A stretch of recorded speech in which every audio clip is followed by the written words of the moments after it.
Hello my dear students, welcome back to Answer Learning Portal. ഞാൻ നിങ്ങളുടെ സ്വന്തം ഷാഫി സാറാണ്. മക്കളെ, നിങ്ങൾ +2 വിദ്യാർത്ഥികളാണെങ്കിൽ നിങ്ങൾ എല്ലാവരും ഇപ്പോൾ പ്രതീക്ഷിച്ചിരിക്കുന്നത് ഈ വരുന്ന ക്രിസ്മസ് എക്സാമിനായിരിക്കും അല്ലേ? ക്രിസ്മസ് എക്സാമിന് സാറേ ഇംഗ്ലീഷിൽ ഏത് ഏരിയയിൽ നിന്നാണ് ക്വസ്റ്റ്യൻ വരിക എന്നുള്ള ഒരു ധാരണ നമുക്കില്ലെങ്കിൽ നമ്മൾ അഡ്ഡപടലം മൂഞ്ചും. അപ്പൊ അതുകൊണ്ട് തന്നെ മക്കൾക്ക് വേണ്ടിയിട്ട് ഞാൻ ഇന്ന് വന്നിട്ടുള്ളത് ക്രിസ്മസ് എക്സാം എങ്ങനെയായിരിക്കും, എവിടെ നിന്നാണ് ചോദ്യം വരിക എന്നുള്ള കറക്റ്റ് ഡീറ്റെയിൽ തരാൻ വേണ്ടി പോകുന്നത്.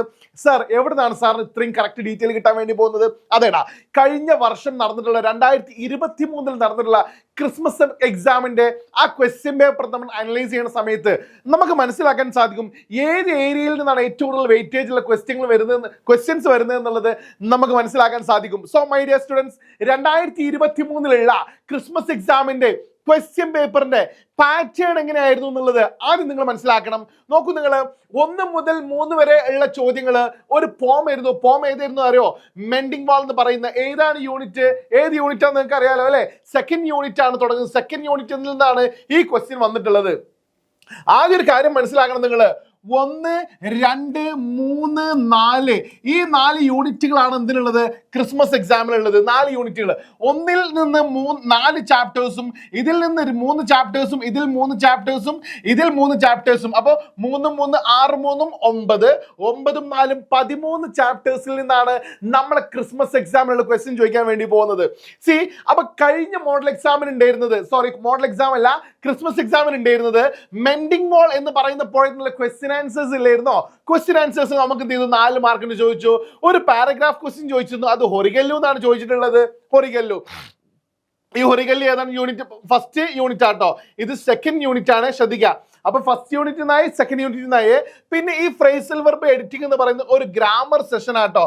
ഈ ഏരിയയിലാണ് നമ്മളെ ഗ്രാമർ സെഷൻ ഉണ്ടാവുക. ക്ലിയർ അല്ലേ മക്കളെ? ഗ്രാമർ സെഷൻ ഈ ഏരിയയിലാണ് ഉണ്ടാവുക കേട്ടോ. കഴിഞ്ഞ വർഷം ഫ്രേസൽ വെർബ് ആണ് എങ്കിൽ ഈ വർഷം ഫ്രേസൽ വെർബ് തന്നെ ആവണം എന്നില്ല.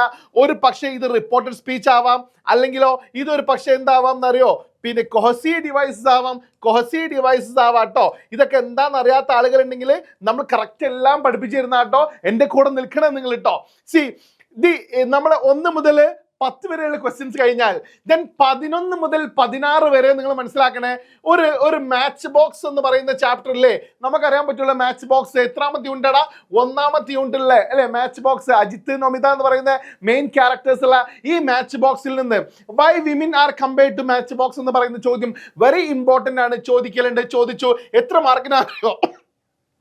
നിങ്ങൾ 5 എഴുതണം അല്ലെ? 4 മാർക്ക് വെച്ചിട്ടാണ് നിങ്ങൾക്ക് കിട്ടോ. 4 മാർക്കിന്. അപ്പൊ 4 × 5 വരുമ്പോ 20 മാർക്കിന്റെ ക്വസ്റ്റ്യന് ഈ 11 മുതൽ 16 വരെയുള്ള ചോദ്യത്തിന് വരും കേട്ടോ. ഇതാണ് പൊതുവെ പാറ്റേൺ.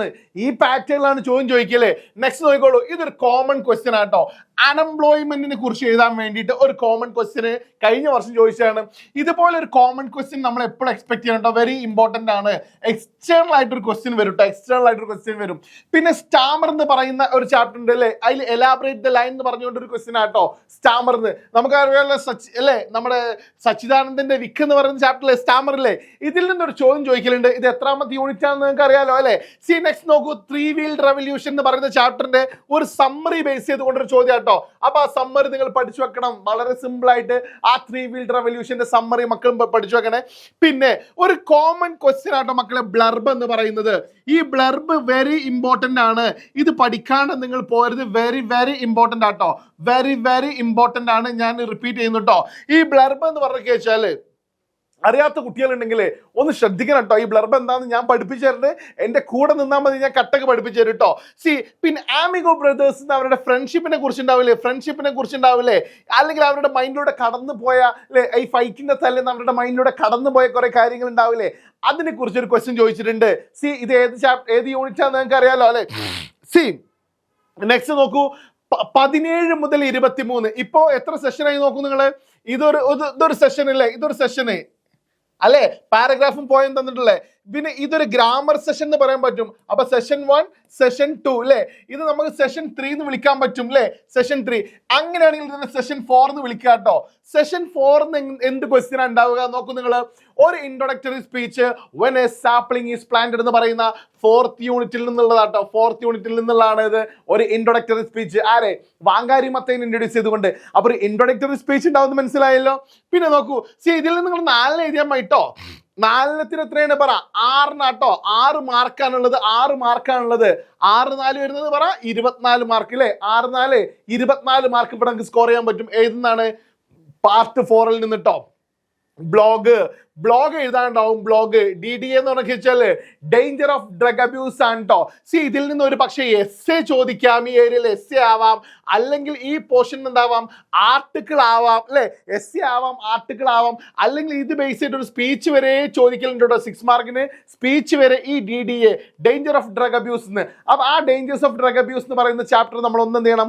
ഒന്ന് അനലൈസ് ചെയ്ത് പഠിക്കണം. അതിൽ നിന്ന് കോമൺ ക്വസ്റ്റ്യൻ ഒക്കെ ചോദിക്കാം കേട്ടോ. ഒന്ന് മനസ്സിലാക്കി വെക്കണേ, കോമൺ ക്വസ്റ്റ്യൻ ചോദിക്കുക. പിന്നെ ക്യാരറ്റ് സ്കെച്ച്. സത്യത്തില് ക്യാരറ്റ് സ്കെച്ച് ചോദിക്കാൻ ഈ ചാപ്റ്റർ ആയിട്ട് നമ്മളിങ്ങനെ 1st 2nd 3rd 4th unit ആണ് നമ്മൾ ക്വസ്റ്റ്യൻ ഉള്ളത്. അപ്പൊ കുറച്ച് റിലേറ്റബിൾ ആയിട്ട് കിടക്കുന്നത് റോബർട്ട് ബാൾഡിവിന്റെ ക്വസ്റ്റ്യൻ ക്യാരറ്റ് സ്കെച്ച് ആണ്. നിങ്ങൾ ഉറപ്പിച്ചു വെച്ചോളൂ, ഈ ക്രിസ്മസ് എക്സാമിന് ഉണ്ടാവുന്നത് ഇയാളുടെ ഒരു ക്യാരറ്റ് സ്കെച്ച് എഴുതാനാണ് ഉണ്ടാവുക കേട്ടോ. ഉറപ്പാണ്. ഞാൻ 100% ഇപ്പോഴേ ഞാൻ നിങ്ങൾക്ക് പ്രെഡിക്റ്റ് ചെയ്യാട്ടോ. 100% പ്രെഡിക്റ്റ് ചെയ്യുന്നു, ഈ വർഷം ക്രിസ്മസ് എക്സാമിന് ഉണ്ടാവല് റോബർട്ട് ബാൾഡിവിന്റെ ക്യാരറ്റ് സ്കെച്ച് ആയിരിക്കും കേട്ടോ. Then writeup. ഏതാണ് റൈറ്റപ്പ്? റൈസ് എന്ന് പറയുന്ന ചെമ്മനം ചാക്കോന്റെ ചാപ്റ്റർ അല്ലേ റൈസ് എന്ന് പറയുന്നത്. ഈ റൈസിന്റെ എഴുതിയ ആളെ പേരൊക്കെ ഇങ്ങനെ സാർ ഒറ്റടിക്ക് പറയുന്നതില്ലേ. റൈസ് എന്ന് പറഞ്ഞ അരിയല്ലേ, അരി നമ്മൾ ചാക്കിലിട്ടല്ലേ കൊണ്ടുപോകലില്ലേ. അപ്പൊ ഇത് എഴുതിയ ആളുടെ പേര് ചാക്കോ അല്ലെ. ചാക്ക് മീൻസ് ചാക്കോ, ചെമ്മനം ചാക്കോ. അങ്ങനെ പഠിച്ചു നോക്കാം കേട്ടോ. ദെൻ ചെമ്മനം ചാക്കോയുടെ റൈസിന്റെ ഒരു സമ്മറിന്റെ മക്കൾ എന്ത് ചെയ്യണം? പഠിച്ചിരിക്കണം. ഈ ചാപ്റ്റർ ബേസ് ചെയ്തുകൊണ്ട് ശ്രദ്ധിച്ച് കേട്ടോളൂ കേട്ടോ. ഈ ക്യാഷ് ക്രോപ്സും ഇല്ലേ, ക്യാഷ് ക്രോപ്സും ഫുഡ് ക്രോപ്സും ഉണ്ടാവൂലേ. Cash crops and food crops എന്ന് പറയുന്ന ധാന്യവിളയും നാണ്യവിളയും തമ്മിലുള്ള വ്യത്യാസങ്ങൾ ഉണ്ടാവില്ലേ അല്ലേ. അതിനെ കുറിച്ച് ഒരു ക്വസ്റ്റ്യൻ എപ്പോഴും ചോദിക്കലുണ്ട് കേട്ടോ. അത് മനസ്സിലാക്കി വെക്കണേ. ദെൻ സ്പീച്ച്, ഒരു കോമൺ സ്പീച്ച് ഉണ്ടാവും. വെരി ഇമ്പോർട്ടൻ്റ് ആണ്. ഒരു സ്പീച്ച് ഇല്ലാണ്ട് ഒരു ക്വസ്റ്റ്യൻ പേപ്പറും കടന്നു പോവലില്ല. 6 മാർക്കിനുള്ള ഒരു സ്പീച്ച് ഉണ്ടാവും കേട്ടോ. ചിലപ്പോൾ അത് 8 മാർക്കിലേക്കാണ് പൊതുവെ ചോദിക്കല്. Then email എഴുതാനുണ്ട്. കഴിഞ്ഞ വർഷം ചോദിച്ചത് ഹൊരികല്ലു എന്നാണ്. ഈ വർഷം ഇമെയിൽ ഉണ്ടാവാൻ സാധ്യത ഉള്ളത് ദീദി എന്ന് പറയുന്ന ചാപ്റ്റർ നാട്ടോ. ദീദി എന്ന് പറയുന്ന ചാപ്റ്റർ നാട്ടോ ഒരു ഇമെയിൽ എഴുതാൻ സാധ്യത ഉള്ളത് ദീദി എന്ന് പറയുന്ന ചാപ്റ്റർ നാണ്.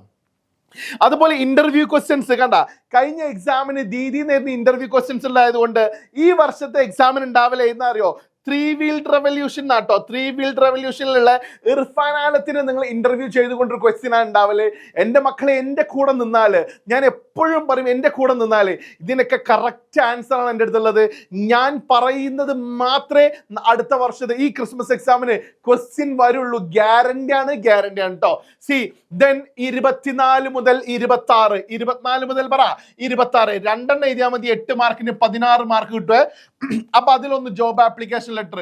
+2 ഇത് 8 മാർക്കിന് ഷുവറാണ്.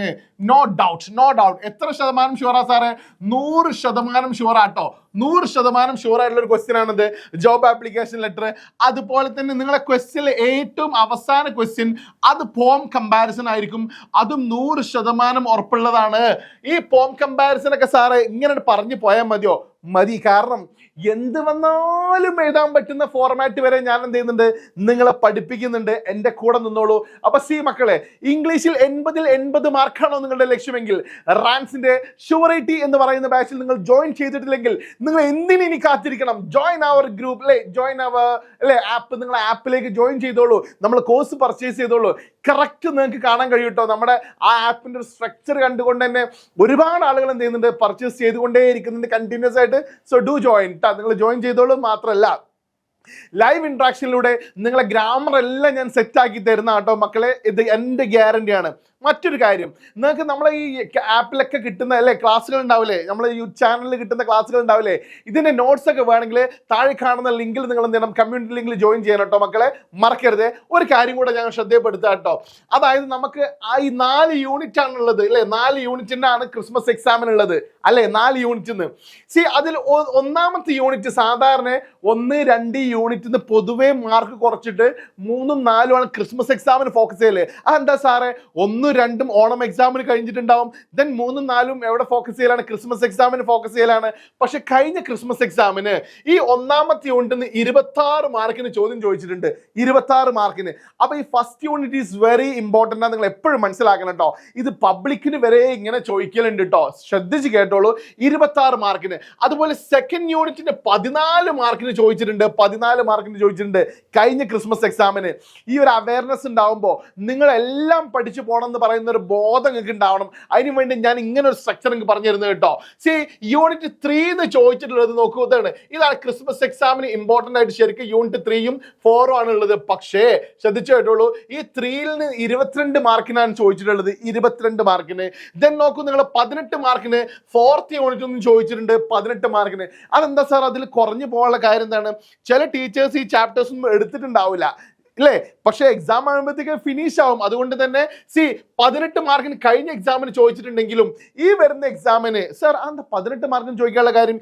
പിന്നെ ഇത് ബേസ് ചെയ്തിട്ടുള്ള ജനറൽ ക്വസ്റ്റ്യൻസ് വേറെ ഉണ്ടടാ. ഇത് ബേസ് അല്ലേ, അൺഎംപ്ലോയ്മെന്റിനെ കുറിച്ച് പറയുന്നുണ്ട് അല്ലേ, അത് നമുക്ക് ഈ ഒരു റൈസ് ആയിട്ടൊക്കെ ബന്ധപ്പെട്ട് നമുക്ക് പറയാൻ പറ്റും. എല്ലാം കണക്ട് ചെയ്ത് നമുക്ക് പറയാൻ പറ്റും.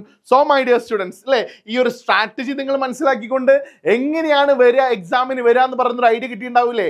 ഇനി എങ്ങനെയാണ് ക്രിസ്മസ് എക്സാമിന് ഏതെല്ലാം ക്വസ്റ്റ്യൻ വരും എന്ന് പറയുന്ന പ്രഡിക്ഷൻ ആയിട്ട്, അതുപോലെ തന്നെ ക്രിസ്മസ് എക്സാമിന് വേണ്ട ഓരോരോ ടിപ്സ് ആൻഡ് ട്രിക്സ് ആയിട്ട് ഞാൻ വരുന്നുണ്ട്. മാത്രമല്ല നമ്മുടെ ഒരു ക്ലാസ് നിർബന്ധമായിട്ട് എന്തിനായിരിക്കും, ഞാൻ ഇന്നിങ്ങനെ ഒരു ഓഫ്ലൈനിൽ ക്ലാസ് എടുക്കാൻ വേണ്ടി പോയ സമയത്ത് കുട്ടികൾക്ക് അറിയില്ല എങ്ങനെ എക്സാം എഴുതണം എന്നുള്ളത്. സാർ 2 മാർക്കിന് എത്ര എഴുതണം, 4 മാർക്കിന് എത്ര എഴുതണം, 6 മാർക്കിന് എത്ര എഴുതണം, 8 മാർക്കിന് എത്ര എഴുതണം, ഒരു അവയർനെസ് അതിനെ കുറിച്ചില്ല. മാത്രമല്ല എന്തുകൊണ്ടാണ് സാറെ കറക്റ്റ് ഞങ്ങൾ ആൻസർ എഴുതിയിട്ടും ഞങ്ങളുടെ മാർക്ക് കുറയാനുള്ള കാരണം എന്താണ്? എക്സാമിന് വേണ്ട ട്രിക്സ് ആൻഡ് ടെക്നിക്സ് ആയിട്ട് ഞാൻ നിങ്ങളുടെ അടുത്തേക്ക് വരുന്നുണ്ട്. ഇതെല്ലാം നമ്മുടെ ആപ്പിൽ അവൈലബിൾ ആണ് കേട്ടോ മക്കളെ. ജോയിൻ ചെയ്യാത്ത ആളുകൾക്ക് വെറും തുച്ഛമായ പൈസ കൊണ്ട് നിങ്ങൾക്ക് ജോയിൻ ചെയ്യാവുന്നതാണ്. നിങ്ങളെ ലൈഫ് ചേഞ്ചിങ് ആയിരിക്കും ആ ഒരു ആപ്പ് നിങ്ങൾ പർച്ചേസ് ചെയ്ത് കഴിഞ്ഞാൽ. കാര്യം അതിൽ വെരി ഇമ്പോർട്ടൻ്റ് ആയിട്ടുള്ള മലയാളം ഇംഗ്ലീഷിലേക്ക് ട്രാൻസ്ലേറ്റ് ചെയ്യുന്ന ഒരു സീക്രട്ട് ഒക്കെ നമ്മൾ എന്ത് ചെയ്യുന്നുണ്ട്, അതിൽ കൊടുക്കുന്നുണ്ട്. പിന്നെ ന്യൂറാലിംഗ് മെത്തേഡിലൂടെ നിങ്ങൾ ഗ്രാമർ ഒക്കെ എന്ത് ചെയ്യുന്നുണ്ട്, നിങ്ങളെ തലയിലേക്ക് നമ്മൾ കയറ്റി തരുന്നുണ്ട്. സോ ഡു ജോയിൻ അല്ലേ, നമ്മുടെ ഈ കോഴ്സിൽ എന്ത് ചെയ്യുക, നിങ്ങൾ ജോയിൻ ചെയ്യുക. Thank you very much my dear students. കാണാം നമുക്ക് ഇതുപോലെ. നിങ്ങളുടെ ഫ്രണ്ട്സിനൊക്കെ മാക്സിമം എന്ത് ചെയ്തോളൂ, ഷെയർ ചെയ്തോളൂ ഈ വീഡിയോ. എല്ലാവരും കൂട്ടി നിങ്ങൾ വായോ. ബൈ.